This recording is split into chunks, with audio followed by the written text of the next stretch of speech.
modern train. It looks like what? A very modern train. No.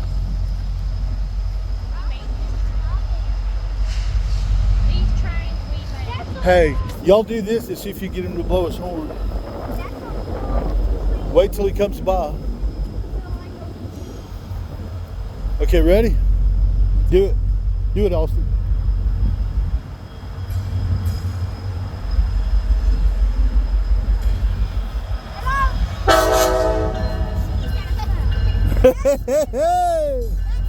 How did you like that? That scared me because Was that good? it made me jump with you because I didn't know. I'm used to that. I didn't know it was going to be that kind of hard. I'm used to that loud stuff. It made me jump a little bit. It made Colston jump a lot. I didn't No, jump at all. it only made my stomach hurt. I knew that was coming because I heard it. Me Yeah. too. Well, what did you think about your stomach? Come on, dude.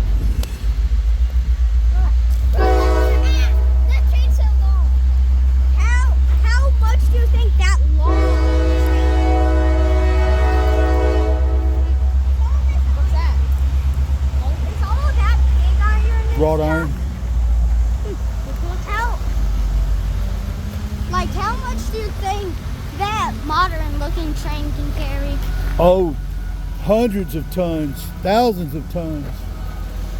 Because it is a long, the locomotive is so long. Yeah. Bro, I know, it's those stopped. things stretch for It's miles. stopped. Yeah. No, he just stopped. Yeah, it stopped. It stopped for... You got to wait across the road. No, I thought... So what do y'all think about the tour so far? Good. And it's hot. Except when it blew his horn. I thought it was just like not loud. How did your belly feel? It went like it went like